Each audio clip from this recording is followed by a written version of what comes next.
Why are you out at 1?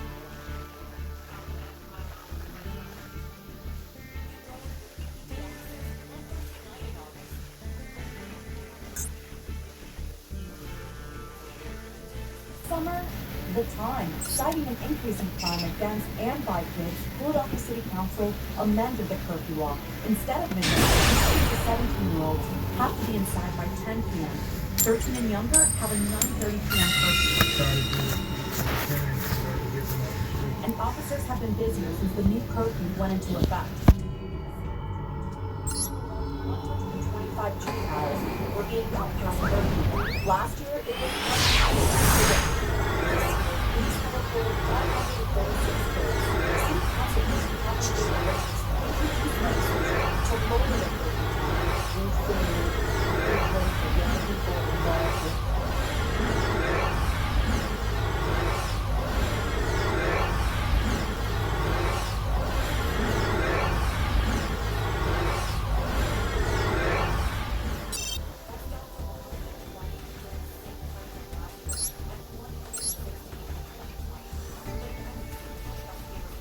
of gun violence data shows that the number of juvenile shootings has gone up at night since the new curfew was implemented. Between July 7th and September 19th, 30 children were shot between 9:30 p.m. and 6 a.m. That's compared to 15 last year and 25 the year before. If the messages that there's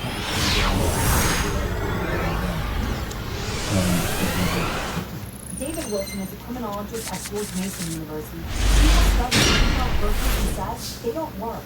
He looked up studies done on curfews in cities across the country. There was no evidence that juvenile curfews are accomplishing what we want them to accomplish. What's your response to them, especially when you see that our statistics kind of do align with that? Sure, my response is that we're going to do all that we can to help as many young people as we can in the city of Philadelphia and get them off the streets and into safe spaces. The night we were out with cops, they stopped only one curfew violator. Are you aware of the curfew times? The 13-year-old girl was escorted home by officers along with a report from police. Make sure you do.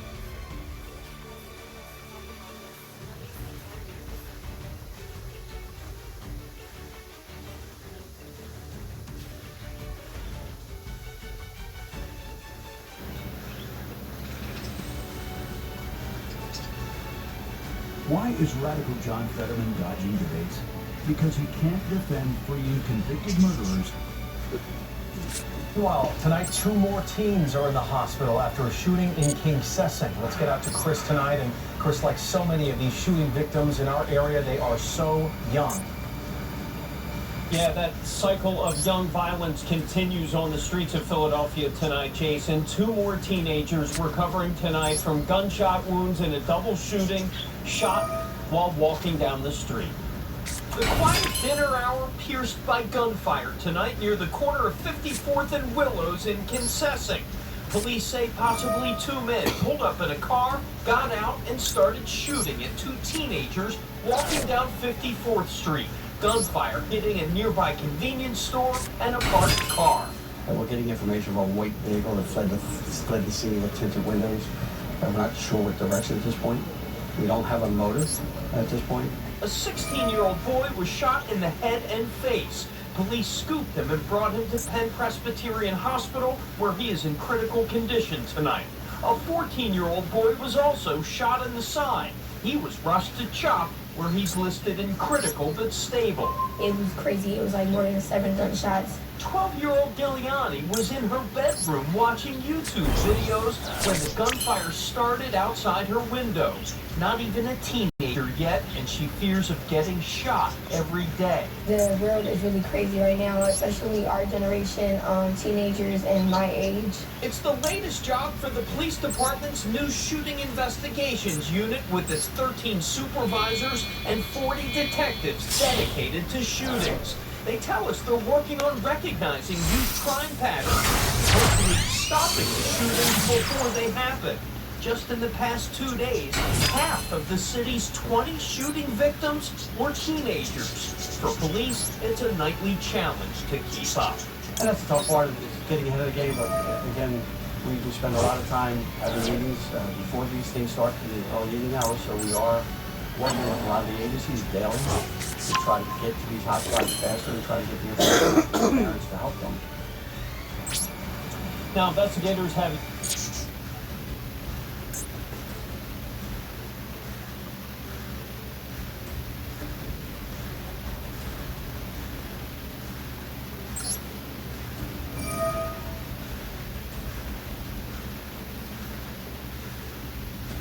in a body of water. There was cars floating in the middle of the water. Some of the homes were total losses. I would say the most significant damage that I saw was on Fort Myers Beach. Some of the homes were wiped out, and some of it was just concrete slabs. Of course, there were damage to some of our infrastructure, particularly the Sanibel Causeway. There were breaks in that in multiple different areas. It was interesting, the pylons on the water, when you had that part of the bridge, that actually was good. It was the point where it was on a sandbar that just got totally wiped away, or from the mainland, there was breaks there. So that's going to require major overhaul and potentially a complete rebuild. They're going to look at it and see that's the only way on Sanibel and Captiva Island.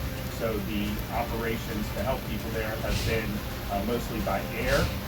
In all told, search and rescue operations, it started in the wee hours of the morning. As soon as the winds died down enough to where it was safe, you had Coast Guard assets, you had urban search and rescue teams, you had the National Guard out assisting people. There have been more than 700 confirmed rescues, and there's likely many more than that that will be confirmed as more data comes in. People have been rescued from places like Fort Myers Beach, Sanibel, Marco Island, as well as the Barrier Islands in Charlotte County. Obviously, there was a lot of calls coming in as the storm was really raging yesterday. People who did not evacuate were hunkered down. There was storm surge. There was a lot of apprehension, understandably. When initially the first responders came this morning, people would wave them down, whether they were by helicopter, boat, or high water vehicle. Now what they're finding is on places like Sanibel, most of the residents are just waving thank you for coming, but they say that they're fine and that they're staying put. Now, I think that there's going to be issues with being on some of those islands because they're not going to have services like we expect for quite some time, given the limitations of transportation. But nevertheless, that's a sign that some of the folks who did ride it out are stabilized in their home. They are first responders are doing targeted searches, just going home by home, checking to see if people are okay, and then responding to specific reports if they're missing loved ones. There will, of course, be many more rescues that are added to the tiller. Now we absolutely expect to have mortality from the hurricane. Talking to people, so there's a process by where that is confirmed, and there's people. I know that people have said certain things. In terms of confirmed, that will be made apparent over the coming days. But I think the things that have been said out there, that is not something that has been confirmed at this juncture. Of course, we have thousands and thousands of people on the ground working to restore power, opening the roads, bringing in food and water, restoring communication. Talking with local folks in Lee County, probably the biggest immediate hurdle that they're facing is their county water utility had a big water main break. That is necessary to be fixed in order to provide basic water services for the residents of the county. So they have been working to troubleshoot it. They requested the state to enlist federal support to help diagnose and potentially fix the problem. So we worked with FEMA and Gracia, and the Army Corps of Engineers came in. I mean, they came in pretty early. I think Kevin called them maybe like 3 in the morning. They were in Southwest Florida from Jacksonville by early this afternoon. And so they're helping to diagnose and hopefully be able to remedy that. But that's going to be something that's very, very important for the county to get fixed. In the meantime, we're assisting healthcare facilities to provide working water because they need that to be able to take care of their patients. We're shuttling water from Lakeland into healthcare facilities. Right now, we're on 20 trucks en route with 60,000 gallons of water for a total of 1.2 million gallons of water. And I think they have been able to fix the water. One of the 3 hospitals has actually been able to fix the water problem there. So that's good news. Port Tampa, Port Everglades, they're fuel is flowing into some of our major ports. And so you're seeing a lot of fuel now flowing throughout the state. More than 30,000 gallons of fuel have already been moved in to Southwest Florida. I actually saw a couple of the gas stations open in the Fort Myers area. We were there today. With this fuel, the state of Florida set up 6 fuel depots to fully support all first response efforts. We think that the state of Florida will open between sometime tomorrow and sometime on Saturday. There's been a massive amount of supplies staged. We're also bringing more into the region, more ambulances, more food, water, and ice, more generators, more, actually we're bringing in 2 full-service mechanical shops to help to repair and maintain emergency vehicles, which, they're in rugged conditions when you're going through water and others. Bringing in more tarps, bringing in kits for parents of infants and toddlers to give them 10 days worth of support, and bringing in more high water ladders. Now, as of 6 p.m., there are 2.6 million approximately reported power outages throughout the state of Florida, and that was anticipated. So far, compared to this morning, 200,000 accounts have been reported in Southwest Florida, 28,000 in Lee, 62,000 in Sarasota, 14,000 in Collier, 33,000 in Manatee, 12,000 in Charlotte, and 44,000 in Hillsborough have been restored. Of course, the pre-staging for this was over 42,000 linemen, so they're there on the ground, really in different parts of the state, but particularly in Southwest Florida. When they first got in there, of course, they're looking to see what is the damage, how much of our infrastructure has been destroyed, how much of it has held up. And I can tell you, when we were in Charlotte, the reports were generally positive that a lot of that infrastructure has been able to weather the storm. You still have to work, obviously, to reconnect the power. But in some areas, you may need to rebuild from the ground up. In other areas where the infrastructure maintained integrity, you would be more just trying to rehook everything. So that's a 24/7 process. So if anybody sees some of the utility trucks pulled over somewhere and maybe someone getting rest, understands they're working constant shifts and everyone's on the clock the whole time, and they don't actually ever have a time when people are not working. So we really appreciate that because we understand how important that is for those basic services resume. There of course been damages to cell phone towers, particularly in places like Lee County. The telecom companies have brought in, they earmarked 100 cell phone towers being set up, and many of those are being set up in Southwest Florida. I've been able to speak with CEOs of those that have been damaged. Their infrastructure has weathered the storm fairly well. So while there may need to be repairs, they feel good about getting up service. And I know some people do have service in those areas, and we were able to see that. FDOT had more than 1,200 personnel on the ground, and I'm happy to report the road situation is by and large really good. I think if I was just talking with Kevin before we came out here, if we were here yesterday at like noon, thinking about what the road situation would look like, I think we thought that there would have been way more roads that were blocked by debris. Of course, we did have the Sanibel. I mean, there are issues, but there's also a lot of roads where the traffic is flowing on I-75 without a problem, and most of the other roads are doing really well. The Sunshine Skyway Bridge has reopened, and so we were happy to see that. Most school districts throughout the state will be reopening either Friday or Monday. Obviously, Lee and some of those areas may be a little bit different calculation for them. We're thankful that FEMA has activated individual assistance for Floridians who've been affected by the storm. If you are in need of help recovering, visit disasterassistance.gov or call 1-800-621-3362. FEMA has approved our request to add some of the Central Florida counties into the individual assistance. Kevin will have more details on that, but we appreciate that because you look at the images, like you can see a house that's been totaled on Fort Myers Beach, and obviously it's a very sad thing to see. You can see boats that have been flipped over, or cars that have been flipped over, and those are very striking images. But as the storm has moved through the state, it has caused a lot of problems with really historic flooding in parts of Central Florida and into Northeast Florida. And so it's important that those folks also have the ability to get assistance if they need it. Over 8,700 people have already registered with FEMA.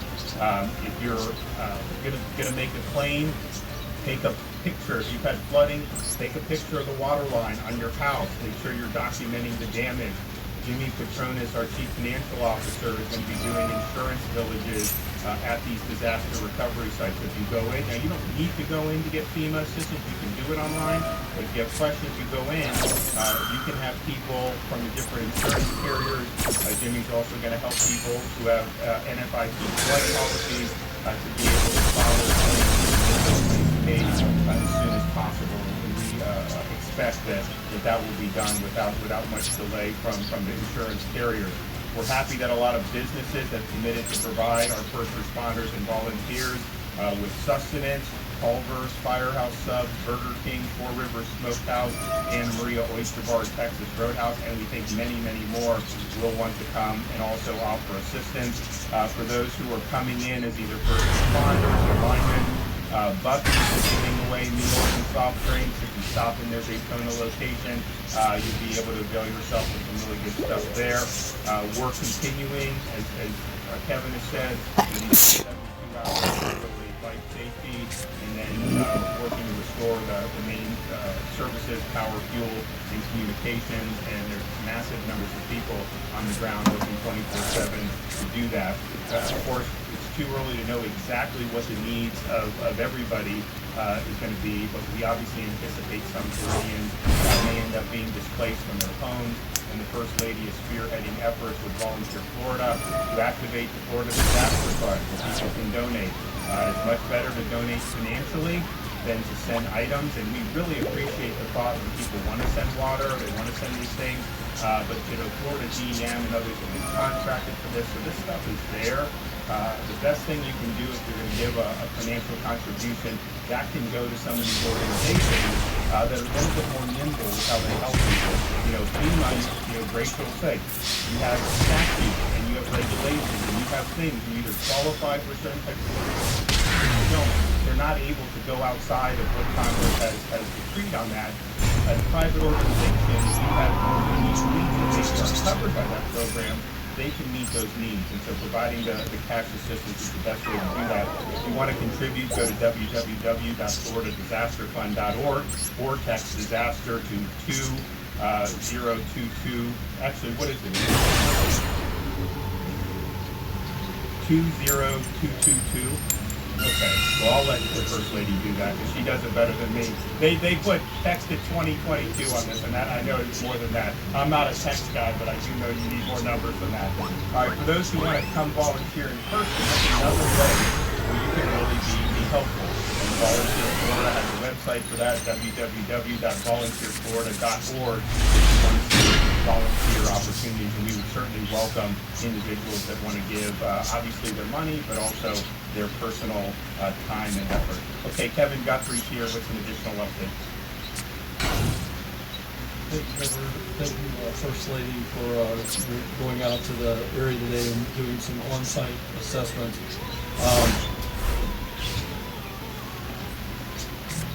Willie customize and save $652 with Liberty Mutual. Got it! We're entering that phase of the response where we start to really get into what's referred to as indirect deaths. Myself and the governor have been mentioning this now for quite some time. Generator safety, generator safety, generator safety. Now we're going to start adding chainsaw safety. Getting on ladders, getting on roofs, watching out for power lines that are mixed inside of trees. People need to be extremely careful. If you do not know how to use a chainsaw, if you do not know how to climb a ladder, if you do not know what the difference is between a cable line and a power line, you should not be doing that. Leave that to the professionals. Again, as the governor indicated 2 days ago, we have significantly more indirect deaths from disasters that are 100% avoidable than we do the disaster itself. So please, be safe. Drone pilots. We're starting to have some issues with drone pilots in areas. Please, do not operate your drones in the areas where we have military aircraft search and rescue aircraft working. When you go in there with their drones, or your drone, they have to stop working. Please stay out of the area and let us do our job. Similarly, we saw it down in Fort Myers today. People are wanting to go out and look at the damage. For every car that's going down on a street, that's preventing a power line crew from getting in there and working. It's preventing a search and rescue crew from getting in there and working. Please, stay outside these areas so that we can get in there. Power outages are being restored. The governor read through a laundry list of individuals that are having power restored. We did hear a question earlier today about still 2.6 million. It was 2.6 million this morning. Jacksonville has been hit. We have power outages in Duval County, St. Johns County, Nassau County, Baker County. So those are going to offset here for a little while. FPL, the Municipal Electric Association, Municipal Electric Partners, cooperative electric programs are getting their stuff turned back on. Please be patient. We have every faith and trust in them to restore the power. However, in places where we're going to have to rebuild infrastructure, that's going to take longer, as the governor mentioned. Fort Myers Beach, Sanibel, Pine Island, that's going to take some time. In those areas, we do have some other challenges. There's potentially vehicles in the water, there's potentially boats in the water, there's potentially debris in the water. We will be working with our federal partners to mission assign or ask or request a mission assign special resources to go in there and start looking under the water to do an underwater survey to ensure that we can actually get the necessary targets and heavy equipment into those areas to respond effectively. I think it's an appropriate time to say, Rachel, thank you very much for all your assistance. Admiral McPherson as well as the TAG General Eifert has been with me since day one, sitting here using 0700, which means he had to leave on or something. Thank you very much. We continue to mobilize additional resources to impacted areas. Specifically today, we did more than 400 bottles of oxygen, 100 ambulances, an additional 120 utility trucks, 4 mobile triage units. These are specific units to help triage patients if somebody becomes injured. We do have hospitals that have some issues but cannot intake patients. So this is the ability to triage individuals for that. 60 truckloads of water, 40 truckloads of meals, 40 truckloads of ice. That was a question earlier a couple of days ago. We have brought in additional pet food, supplies for displaced pets. 5 truckloads of blankets, 5 truckloads of plastic, and I believe this was requested earlier by someone, nearly 100,000 tons. FEA and recovery staff are now beginning the process of rapid damage assessment in the impacted counties to expedite all available federal assistance for the disaster recovery. The governor mentioned earlier that additional counties have been added to the Category A debris removal expedited declaration and IA, or individual assistance. Those counties are Orange, Osceola, Seminole, and Fulton. Again, these counties are available for 30 days at 100% federal assistance. I am going to turn to Gracia and ask, what is that website that we need to direct everyone to for mobile intake? For registration. DisasterAssistance.org. So again, we're proud that 8,700 people have already done that, and we want to continue to do as much as we can via web registration. Again, Governor, First Lady, thank you so much for your leadership. You have been listening to Governor Ron DeSantis and emergency leaders talking about the recovery effort here in Florida after the devastation that Hurricane Ian reached across this state. The governor saying that he's visited Lee and Charlotte counties, which were really the hardest hit areas, saying that there is no quick or easy fix to any of this. It's just going to take time, but they are starting the process of rebuilding and getting people the help they need. 700 confirmed rescues just last night alone for the people who did not evacuate in parts of southwest Florida. Now, we're going to continue to stream this news conference from Tallahassee online at quickorlando.com if you'd like to continue watching and hearing what they have to say. The governor's wife, First Lady Casey DeSantis, is speaking right now. Again, if you'd like to listen to the rest of this news conference, you can go to quickorlando.com and see how to wrap up on the news.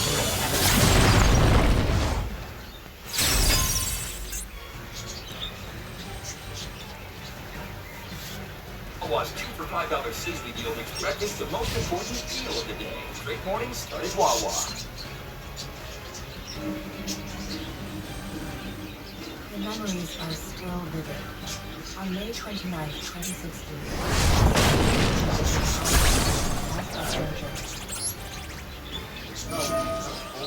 Military watched the thud, a wave of debris heading towards me. It made a noise. I couldn't figure out what it was exactly.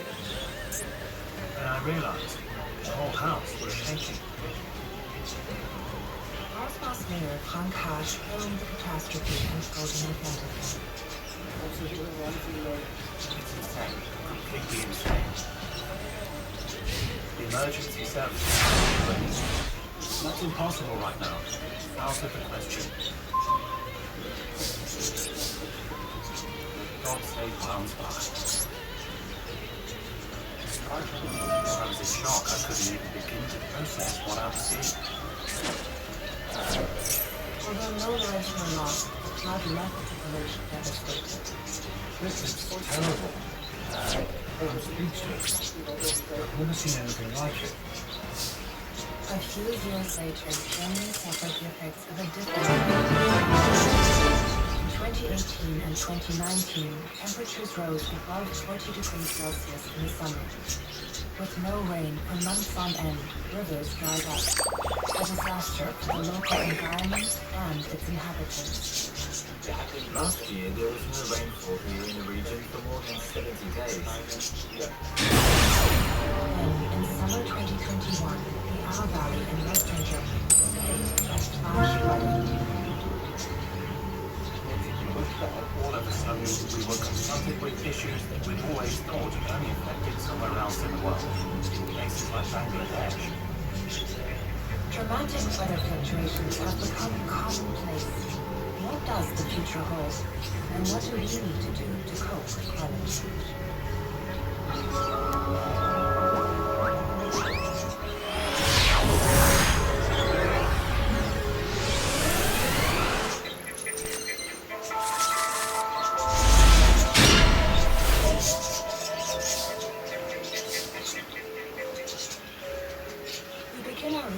In Winterberg in the Brunswick region, an idyllic spot at the foot of the Soonwald Falls. On June 5, 2021, 5 weeks before the flooding in the Our Valley, a summer storm wreaked havoc here. The picturesque village was overwhelmed, and Jürgen Baumann's home was among many destroyed. He and his wife Marion will never forget that day. A traumatic experience that's etched in their memory. The basement was completely flooded. The couple had only just finished renovating their home and now had to start all over again from scratch. They own a heating installation business, so at least they could do a lot of the work themselves.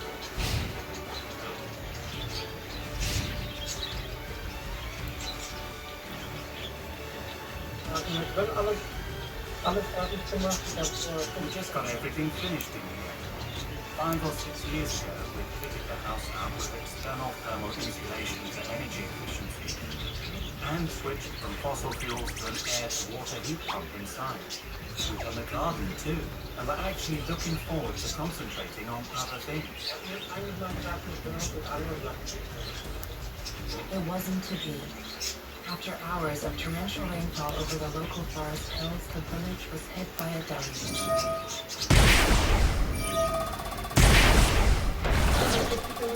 I can't get the images out of my head. I often look at the photos we took. It really got to me. Marion Baumann still can't believe what happened. The valley and the mountain often burst. The villages that are nowhere near major rivers shouldn't be at risk of flooding. Locals simply weren't prepared. The Belmonts still haven't gotten over the experience. I was terrified that the front door would break and the water would rush in. From upstairs, we could see the pressure building. We could see the door starting to give way.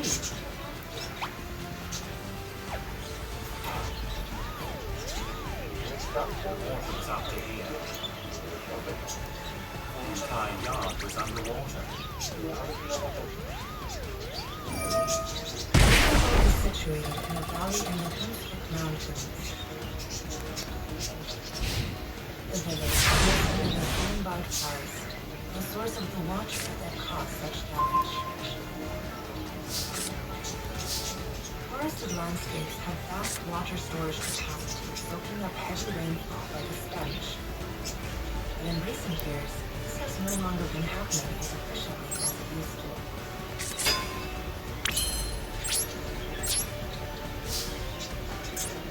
Bernhard Frauenberger is in charge of the local quality service.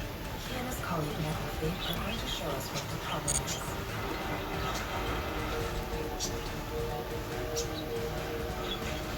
The flooding in Winterborg in the valley is linked to the state of the problem. It's increasingly dry.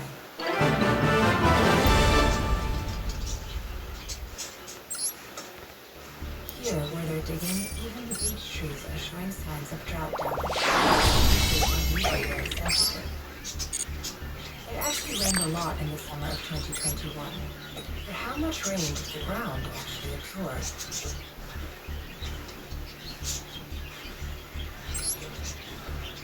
It soon transpires, not much at all. You can see it's bone dry. Has drought become a long-term problem? Last week, there was no rainfall during the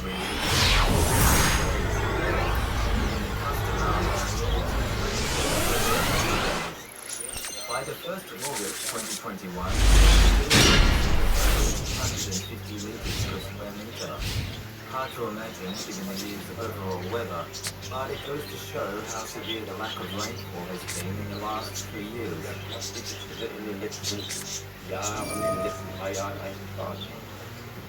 As Frauenberger explains, there needs to be 2 months of steady rainfall, day and night, to make up for the drought of recent years. He also says that the forest needs to be managed differently. In the past, water used to be drained from the forest. These days, he and his team are laying pipes and digging trenches in the rainfall in order to contain the water that collects on the level roads. The aim is to seeps into the ground across the forest instead of flowing into the valley and causing the waterways there to burst their banks. Wir haben ja sehr viele Bäche auch hier in Hohenwald. There are lots of streams here in the Sudenwald. The Ellerbach, the Gräfenbach, and it was striking how quickly their water levels rose in just a short space of time here in the Sudenwald. When it rained, a massive amount of water collected in a concentrated area. It was pretty frightening.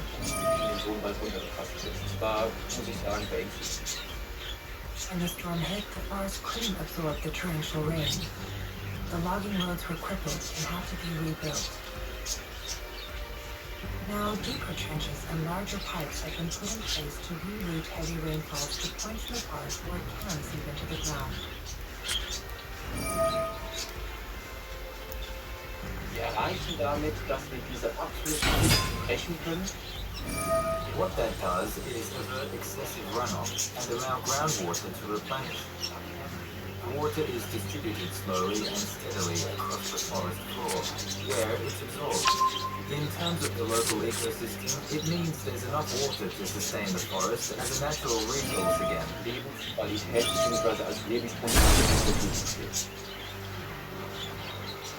Bernhard Frauenberger is planning to upgrade the whole forest this way.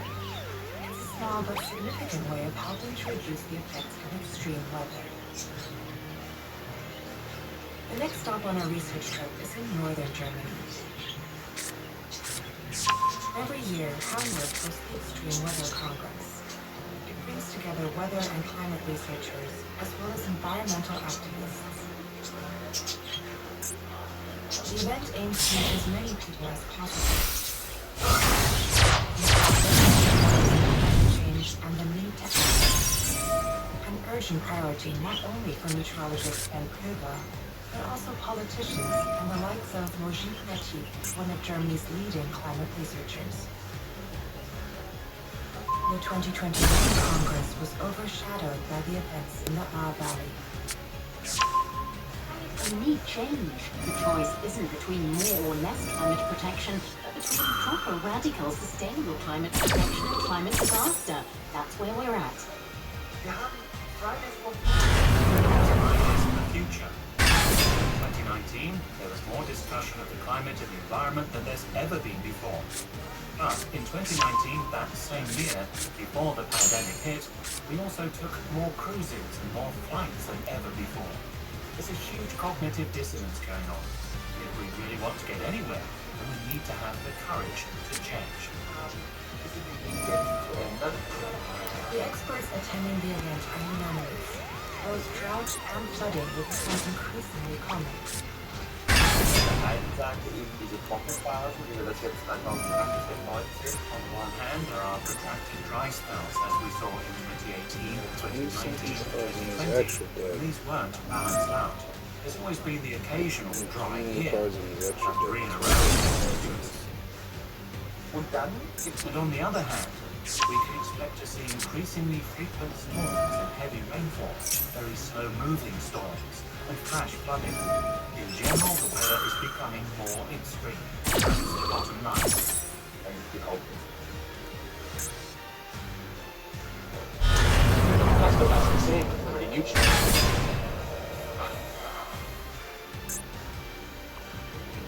While we were at the Congress, we heard about an ambitious research project looking at extreme weather in the Swabian Mountains. 10 German research institutes are pooling their resources, including cloud and precipitation radars and lasers, in order to explore the complex processes that occur in the atmosphere. Basic scientific research that allows them to better predict extreme weather events and their consequences. These scientists are waiting for stormy weather. The Swabian Alps are Germany's main storm hotspot, and storms are a key aspect of extreme weather. Professor Michael Kunz is a meteorologist.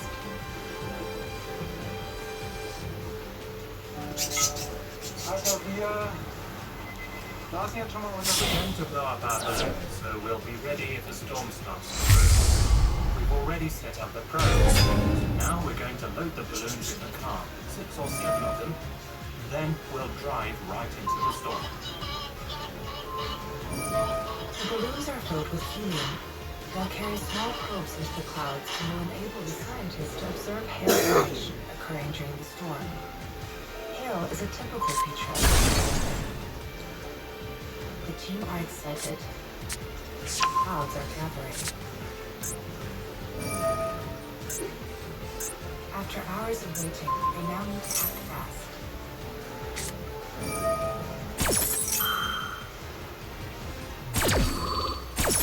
Before they head into the storm, Michael Kunz visits the lab to check the clouds. His direction and is the upwind or convection strong enough to carry the probes into the storm clouds?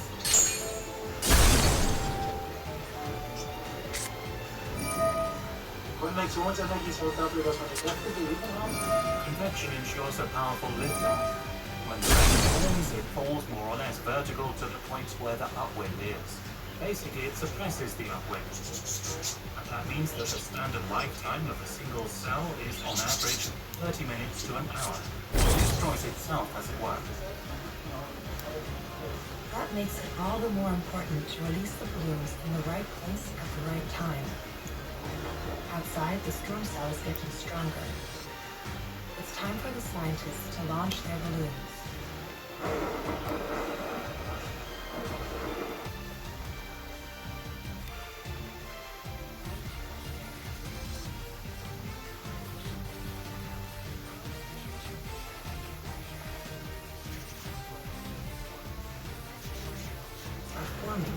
the clouds. Michael Kunz can follow the action in real time. We've got a signal. We're going to use 3 balloons because the rain's got worse, and we hope they'll take off.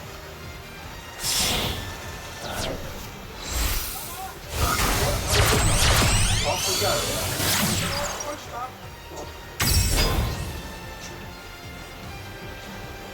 Lovely. Your probes are inside the clouds, taking the pulse of the storm, as it were. Fortunately, we're not in the middle of the storm cell. There are 5-centimeter hailstones coming down.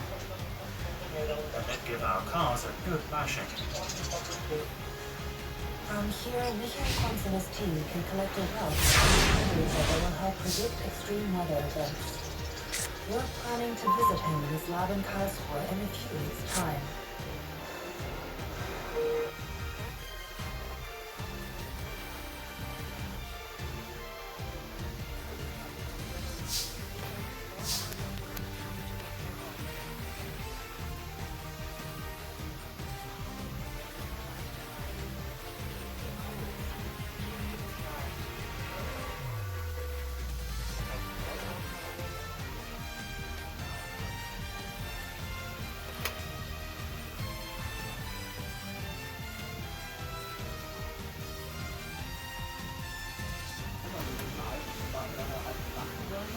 This here is an old stream tunnel, and there was so much pressure from underneath that it got pushed up.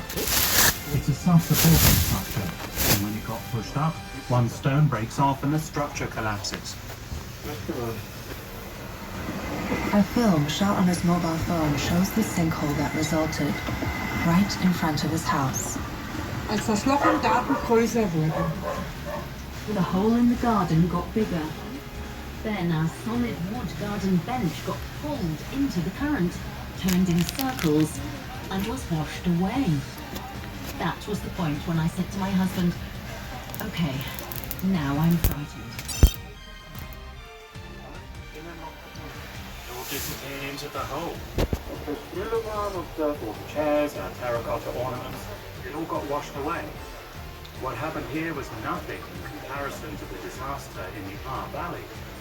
There was some damage. It's bad, but it's a problem. But at least no one was hurt. The Our Valley floods in July 2021 claimed 133 lives, with 700 people left injured and 42,000 lives also affected. They were among the worst floods in German history. In the space of just a few hours, it rained as much as it usually does in months. The German Meteorological Service called it unprecedented. Insurance companies said it was the most expensive weather-related incident in 50 years, with damages totaling an estimated 10 billion euros.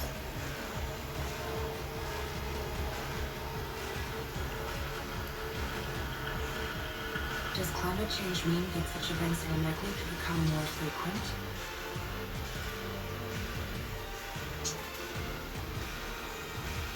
We meet up with geographers Thomas Hovenkamp and Theresa Steidl in the village of Neischoss in the Our Valley. They're trying to establish the precise water levels that occurred during the flooding. Not easy, given that many of the water gauges along the Our River got swept away. Experts rely on them to analyze and predict flood events. Die Wasserstände, die erreicht wurden, oder auch die Abflüsse, die erreicht wurden, haben alles, was man bisher durch Pegelmessungen kannte, deutlich. The water levels on the outflow far exceeded any flooding that happened since records began. Fivefold. We haven't seen water levels like that in recent history. But if you look at the history of the Our Valley, you can see that in fact these extreme events did occur. They were very rare, but not unknown. In 1804 there was flooding in the Our Valley that caused similar damage. Obviously on a smaller scale, because at that point the valley was less built up. Da das Tal damals noch nicht so eng bebaut war. Here in Neischoss, the storm swept away a number of houses and destroyed the local train line, complete with most bridges. Theresa Steidl and Thomas Hovenkamp from the University of Bonn are using a theodolite surveying tool to measure maximum flood heights across the valley. It helps them identify precise water levels at precise geographical locations.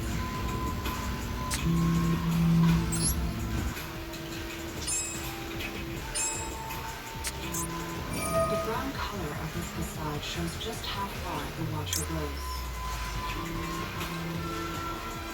Thomas Todenkamp has been researching the history of floods in the Ahr Valley for many years. This time, the water here was 10 meters higher than its normal level. This area, we are subject to a lot of storms, landslides, flooding, earthquakes. The Siemens microgrid provides what I call life, health, and safety level power. It's the cornerstone of our system.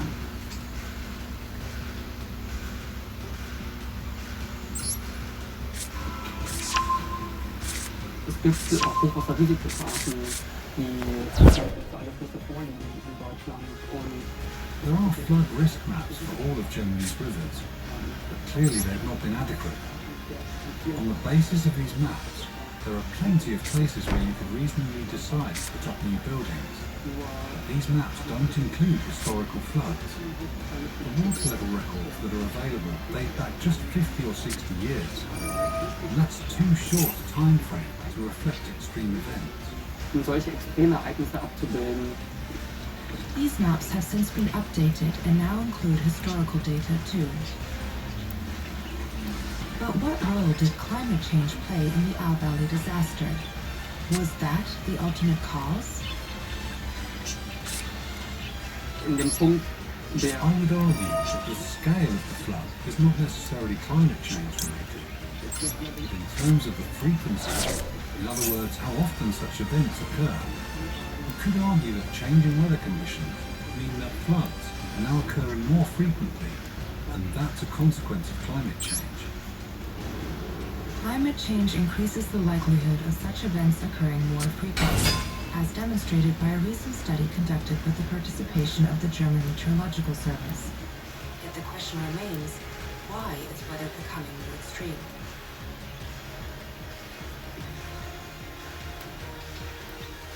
We meet Sven Krüger at the Weather Center of Germany's main public broadcaster. Some 35 forecasts are produced for weather bulletins here every day. Krüger's job includes analyzing maps and figures. The TV weatherman has observed that a number of weather phenomena have become increasingly common. This here is a 50-knot wind. Krüger tells us about the standing waves phenomenon, high pressure and low pressure fronts that don't actually move. It explains the devastating storms in the Ahr Valley, the Soonwald, and Braunschweig. It's highly uncommon for high and low pressure fronts to be stationary, but it's become a feature of current weather patterns. Storms that move distribute rain across a wide area. If they don't move, it is concentrated in one place, so there's extremely heavy rainfall. If the high pressure front doesn't move, then we have the high temperatures and drought we saw in 2003 or 2018. At the moment we see more frequent standing waves, and also more frequent stationary highs and lows. So that's a hypothesis that's being investigated right now. In scientific terms, it's not straightforward. The natural world is always complex. According to Krüger, climate change is exacerbating the frequency of standing waves of air. Meteorologist and storms researcher Michael Kunz agrees. We're meeting him at his research institute.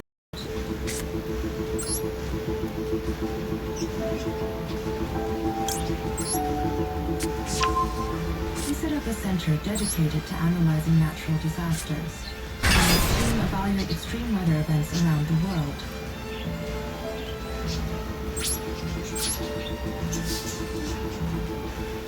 They were among the first to call an overview of the scale of the Ahr Valley disaster and the damage it caused. Michael Kunz shows us a map of the area based on satellite data and aerial images. He believes society needs to adjust to the prospect of frequent extreme weather events. Wir haben in Deutschland extreme weather events occur in Germany every year. There are floods, hailstorms, winter storms. We live with them and we have to live with them. And we have to be aware that they happen and know how to respond. But we tend to ignore it, as is typical in our society. We ignore things we don't like. But that can be highly destructive, and then these disasters happen. Führt das eben zu solchen Ereignissen. Climate Change Police correspondent